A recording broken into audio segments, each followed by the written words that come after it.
Ya, kami tentu fokus pada aspek hukum ya, karena memang berkas yang harus dipelajari itu cukup tebal.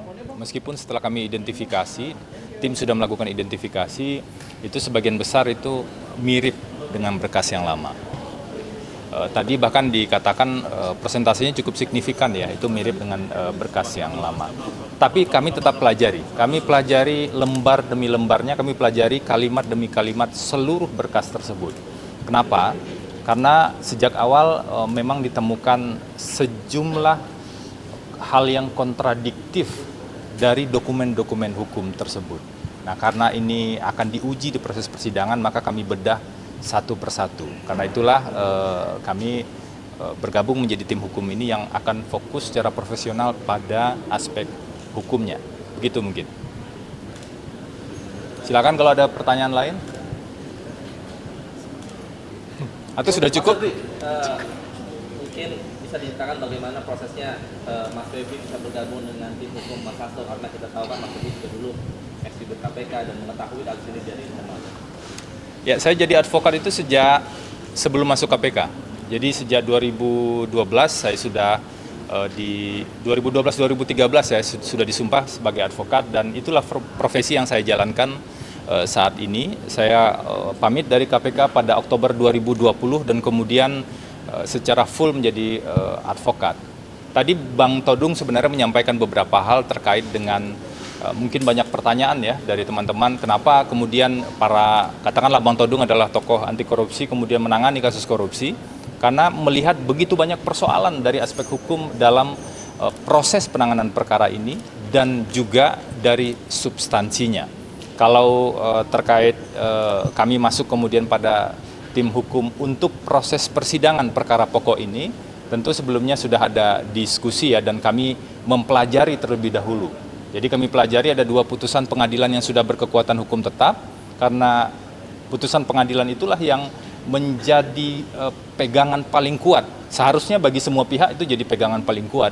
Dan di putusan pengadilan yang berkekuatan hukum tetap untuk 3 orang terdakwa tersebut sebenarnya sangat jelas tidak ada peran Pak Hasto Kristianto yang kemudian bisa membuat Pak Hasto dijerat sebagai pemberi suap, dan seluruh sumber dana yang diberikan pada Wahyu Setiawan menurut putusan tersebut, fakta hukum yang sudah diuji di persidangan tersebut itu bersumber dari Harun Masiku. Jadi bisa dibayangkan kalau kemudian tiba-tiba di perkara ini berubah dan ada tersangka baru dan nanti ada perubahan lagi misalnya di proses persidangan, lalu bagaimana dengan fakta sidang yang sudah ada sebelumnya? Setelah kami pelajari itulah kemudian kami cukup yakin bahwa kasus ini seharusnya diuji secara rinci dan secara detail dalam proses persidangan nanti. Mungkin itu ya.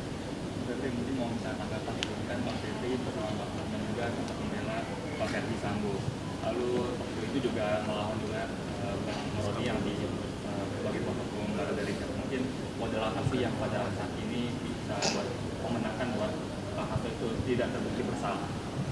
Jadi begini teman-teman, saya advokat Bang Arman Hanis, ketua saya di AAI, sebagai advokat juga tentu saja, dan tim ini juga advokat, Bang Roni Talapesi juga advokat.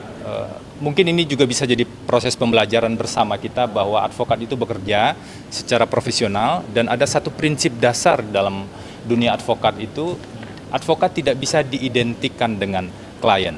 Bahwa ada perbedaan pendapat saat menangani kasus yang lain, kami tetap profesional untuk melihat fakta-fakta hukum yang ada. Dan sekarang kami bersama Bang Roni Talapesi dalam satu tim hukum, tentu saja kami akan fokus pada aspek hukumnya secara profesional. Jadi ini pembelajaran juga bagi kita semua, bagi teman-teman kami juga di kalangan advokat, bahwa advokat tidak bisa diidentikan dengan klien. Itu tertulis jelas ya di Kode Etik Advokat, di Undang-Undang Advokat juga ada jaminan tersebut, dan juga advokat menjalankan fungsinya tugasnya secara profesional, seperti itu. Bang Feby, ini dengan sejumlah materi dan substansi yang disiapkan dan gabungan dari tim hukum, apakah memang jika sesuai dengan apa yang disampaikan bisa membuat Hasto Kristianto ini terbebas dari jeratan hukum? Dan yang kedua, apakah pada tanggal 14 besok Mas Hasto ini akan datang Sama satu lagi Mas, Saya jawab dari yang terakhir ya, kami fokus pada aspek hukum.